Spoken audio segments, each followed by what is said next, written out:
আমি বিএনপি সরকার ক্ষমতা গ্রহণের ৬ মাসের মাথায় গেল শুক্রবার সম্প্রসারিত হয় মন্ত্রিসভা। ৪টি মন্ত্রণালয়ে নতুন পূর্ণমন্ত্রী আর পররাষ্ট্র এবং ধর্ম মন্ত্রণালয়ে দায়িত্ব দেয়া হয় নতুন ২ প্রতিমন্ত্রীকে।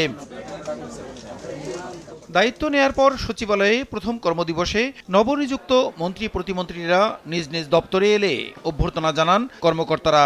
পরে কর্মকর্তা কর্মচারীদের সঙ্গে মত বিনিময় করেন মন্ত্রণালয়ে দায়িত্বপ্রাপ্ত নতুন নীতি নির্ধারকরা।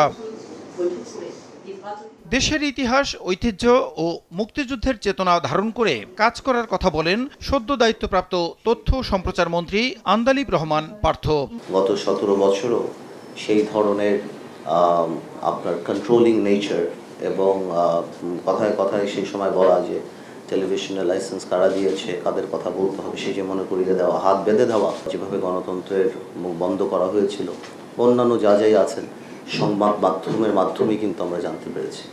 তো সুতরাং আমাদের এই জুলাই আন্দোলনে কোনোভাবেও সংবাদ মাধ্যম বা যারা যারা আছেন তাদের ভূমিকাকে খাটো করে দেখার কোনো সুযোগই নেই। এদিন প্রতিমন্ত্রী থেকে পদোন্নতি পাওয়া বেসামরিক বিমান পরিবহন মন্ত্রী রশিদুজ্জামান মিল্লাত বলেন ১৬ ডিসেম্বর চালু হবে শাহজালালের 3rd টার্মিনাল, আর অক্টোবরের মধ্যে চালু হবে কক্সবাজার আন্তর্জাতিক বিমানবন্দরের কার্যক্রম।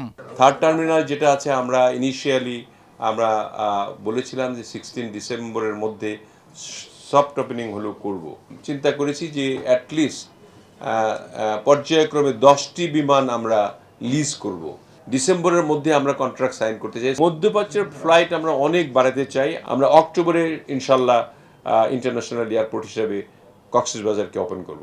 কর্মকর্তাদের সঙ্গে মত বিনিময় করেছেন নবনিযুক্ত পার্বত্য চট্টগ্রাম বিষয়ক মন্ত্রী সাচিংপ্রু জেরি। তিনি বলেন, পাহাড়ে শান্তি সম্প্রীতি রক্ষায় সম্মিলিতভাবে কাজ করতে হবে।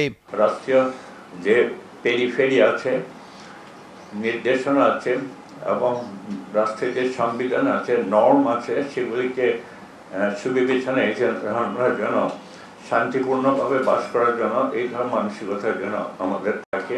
এদিকে দপ্তর বদল হওয়া মন্ত্রী আফরোজা খানম জানান, সরকারি খাদ্য কর্মসূচির সুফল প্রকৃত উপকারভোগীদের কাছে পৌঁছে দেওয়ার কার্যক্রম নিশ্চিত করতে হবে সংশ্লিষ্টদের। খাদ্য মজুদে ভালো ভূমিকা রাখতে পারে দেশে, সেদিকেও কাজ করব।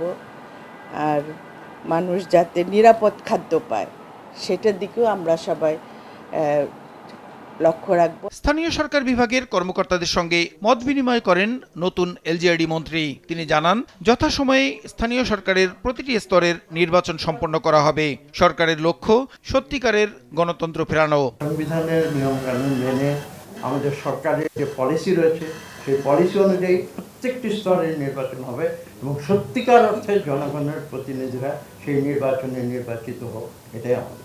এছাড়া নতুন দায়িত্বপ্রাপ্ত ধর্ম প্রতিমন্ত্রী মোহাম্মদ শামীম কায়সারও অফিস করেছেন মন্ত্রণালয়ে। তিনি বলেন, সব ধর্মের অনুসারীরা যাতে নির্ভয়ে তাদের দাবি জানাতে পারেন সেই পরিবেশ নিশ্চিত করা হবে।